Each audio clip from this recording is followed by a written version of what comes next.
Yes. DC, what up, man? Good, bro. What's good, man? I'm all right, bro. Everything cool, yeah? Yeah, everything's blessed over here. Good stuff. Your beard's looking tame, bro. It's looking kind of neat, you know? Listen, I've been trying to grow it, man. I've been trying to Yeah, grow it. I'm trying to do the opposite right now, as you can see. Yeah, I feel you.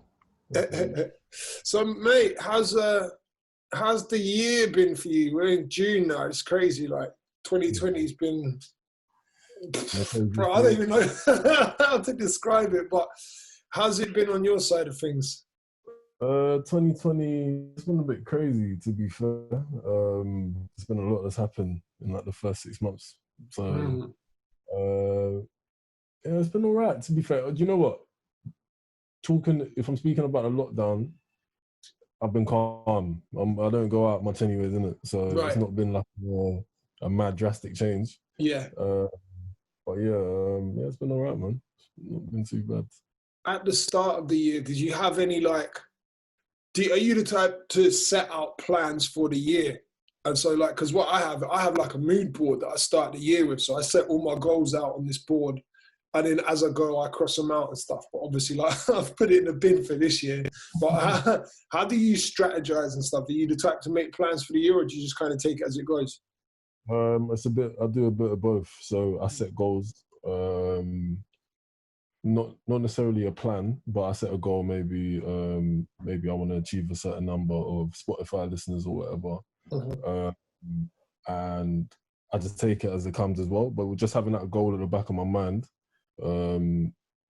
Yeah, so it's kind of a bit of both, to be fair. Has it anything to do with like the lockdown in particular? Has it affected your plan, or have you had to change direction or re-strategize the rollout for music, etc.? Thankfully, no, it hasn't. Like everything's still going according to plan.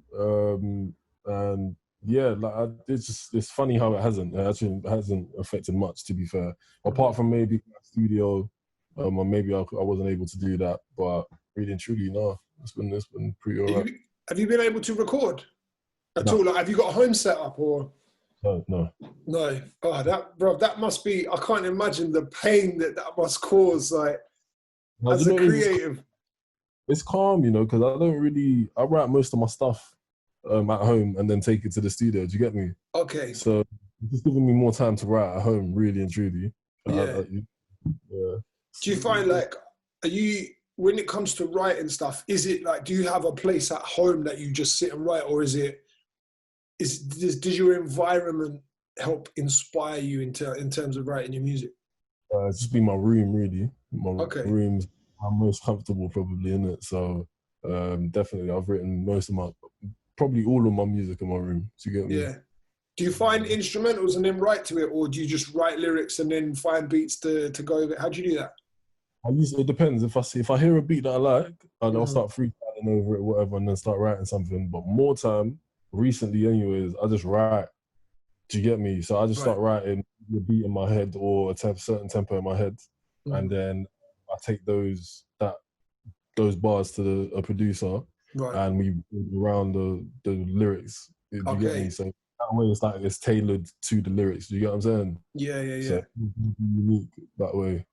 So with those songs, do you co-produce as well then? Do you kind of say that this is what I had in mind for this, and almost like direct how you want the beat to go? Yeah, I'm heavily involved in it. Do you get me? I don't know, it might be annoying for producers and that, but like, more time I come with an idea like, yo, I want this, or reference like something like this, but I'm always involved, always.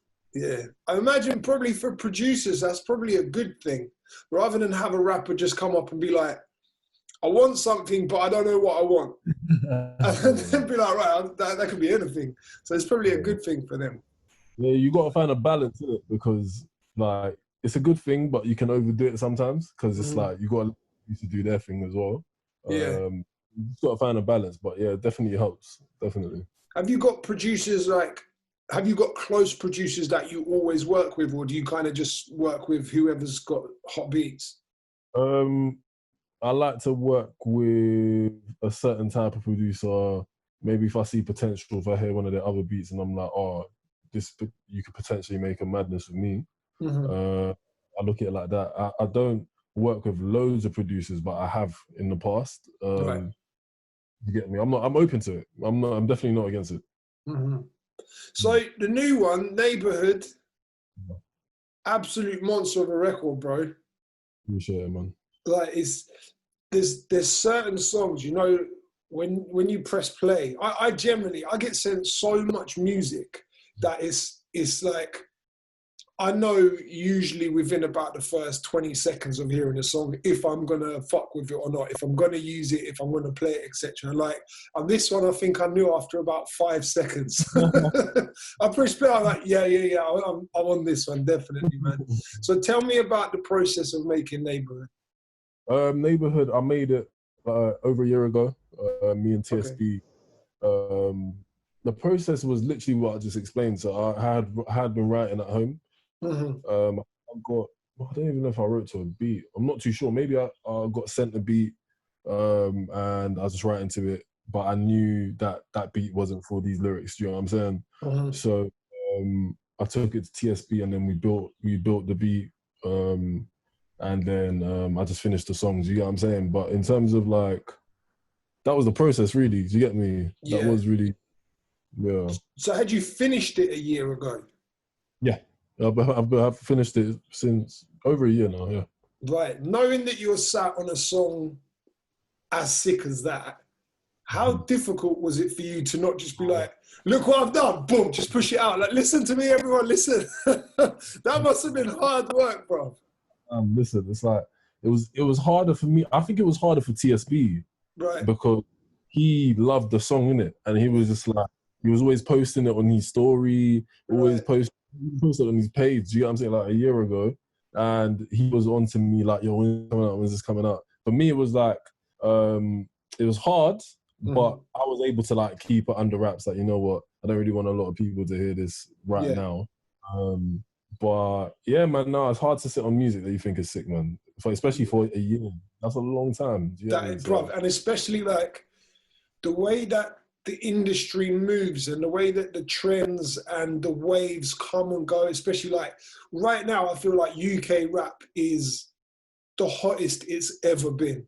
Yes. And what we're seeing as well is we're seeing other types of UK rap. So it's not just the Afro swing. It's not just like the drill and the trap stuff. There's other stuff like a lot more conscious and a lot more, I don't really know how to describe it, but stuff that it doesn't belong in the clubs. It's not necessarily radio hits, but it's great music to listen to as a rap fan. Do you know what I mean? And there's so many different types.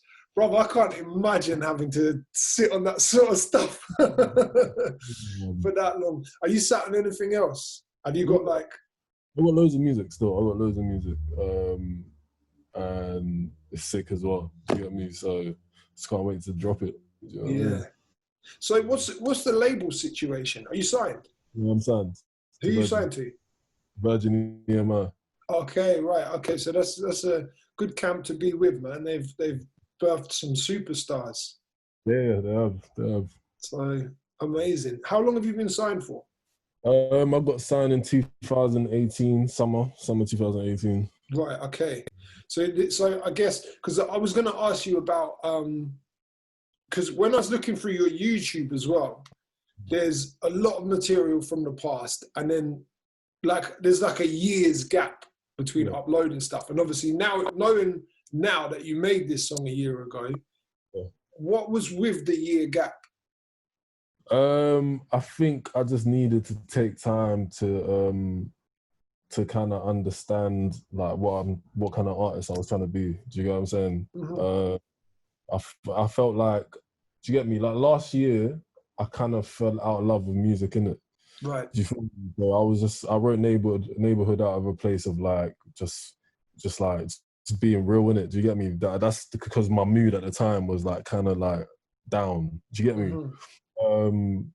But I think the year was necessary to like I said, to understand what kind of artist I wanted to be, to understand what I needed to improve on, what I was trying to say. Like I just wanted to make sure that I was able to say something. Do you get me? I didn't want to just be another guy that just can rap. Do you get me? It's like I wanted to do something a bit different. I wanted to improve lyrically, beats wise, etc. So I just felt like it was necessary to take that time, and I wanted to build like a catalogue of songs. So like, for example, I wouldn't just want to have Neighbourhood, but like the only song I have that is sick and I can't follow that up. Do you get me? So I just took my time to just build on the music and just have quite a few songs there. Do you get me? Mm-hmm.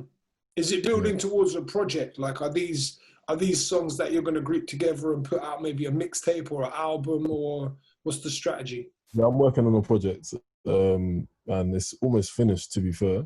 Just a few last things. So yeah, it's part of a project still. Yeah. So sonically, what can we expect from that project then? Is it going to be more stuff like Neighbourhood, those kind of beats, that kind of flow, that kind of topics, or are you going like across the board? Because I'm not massively familiar with a huge lot of your stuff. I know, like, I've heard a few of your freestyles, but I think Neighbourhood was the first, what I would call like studio song from you that I've really paid attention to. Does that make sense? So like with the other stuff that's coming, you as an artist, are you versatile like that? Is that what the music's coming is going to be across the board, or are you going down a specific lane? I've always tried new things in it, so it's definitely going to be one type of music. Maybe a variety of different sounds. I'm loving the garage thing at the moment. Okay. Get me? So there's going to be some garage influence stuff in that. That's sick. So yeah. I'm just trying to. Yeah, I'm not afraid to try things in it. You feel me? So yeah, that's good. Were you a fan of garage the first time round? Yeah. If you got, basically, I've got a track on SoundCloud, which is probably my biggest song I've released, and it's called Strong, and it's on a Daniel Bedingfield beat. Gotta get through this. Yeah, I don't know if it's almost hit a mil plays on SoundCloud or whatever, but that was like 4 years ago, and like I've always loved garage. I love the sound, I love the beats, the flows, and like it's just different, innit? It's not like, for me, garage is like, you know how Graham was popping, when Graham was popping, garage for me is like just the opposite of Graham, but still fast enough to spit stuff on it. Do you get me? But so I think garage is sick still. Sick. What's that song called? Strong. Yeah. Oh, okay, sick. I'll look that up, man, definitely. And is it only on SoundCloud? Yeah. SoundCloud, yeah. Right. Okay, that's why I never heard of it. I need to change this, but SoundCloud I should utilize for new music, but I'm so bad with it because I never checked SoundCloud for music. Nah, same, man. It's changed though, man. Like back, SoundCloud was the thing back in the day, but now it's nobody's really uploading on SoundCloud. I think with Spotify coming up and being like the go-to platform for music, and especially with how easy it is even for unsigned artists to get stuff on Spotify, it's just, I feel like that's where most people go now, isn't it, for music? People want money as well. Do you get me? SoundCloud ain't really... Yeah, does SoundCloud, you can't make royalties or anything from SoundCloud, can you? You might be changing it, or they might have changed it recently, but it's a bit too late. Do you know what I mean? I do know they kicked all the DJs off at one point. I got some friends who had massive followings, like huge followings on SoundCloud. Yeah. And then one day they woke up, everything was gone. Crazy. I remember that. That was crazy.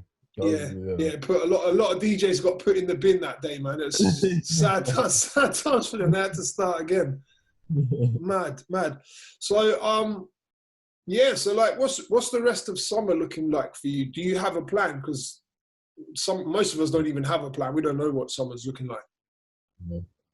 My plan is just to be more consistent. So we've got ready to just move into the next drops. Do you know what I'm saying? We made a plan in the year, and it's working out perfectly. So just gonna continue dropping music. Yeah. Sick. And in terms of like video shoots and stuff, has any of this got in the way of planned video shoots, or are you still able to go ahead? Luckily, Neighbourhood was actually, we shot that on the Friday that Boris Johnson announced the lockdown. So day, we managed to shoot it, and I think the next shoot, depending on when Boris announces that everybody can do whatever, it should be fine as well. So it's kind of works great. Do you get me? It hasn't really changed. Right. Yeah. Are you bored of it yet? Because you've had it, obviously, the amount of times you've had to go over it recording, Yeah. And now you've been sat on it for a year. Are you ready for it to just be like, oh no, shit, next song? Bro, I swear down, yeah, I'm a person, yeah, I don't really like listening to my old stuff. Do you get me? Right. I can't do it, like, especially if it's like if I look back and I think, oh, I'm better than that now. It makes me cringe.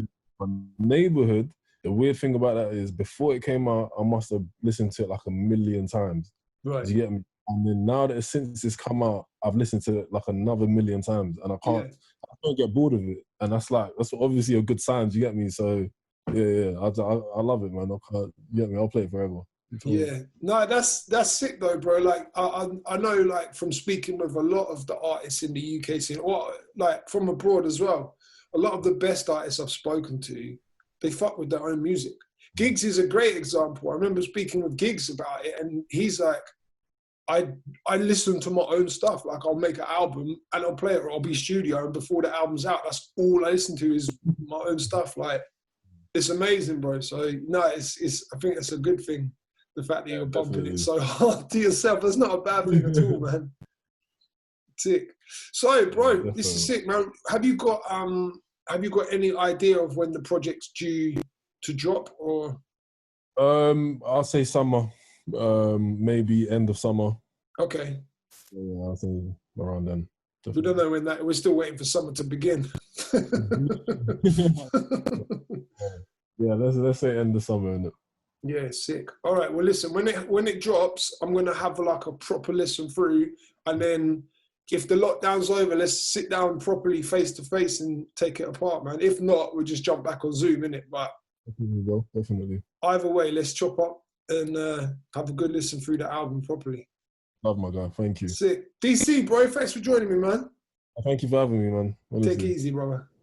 Yes.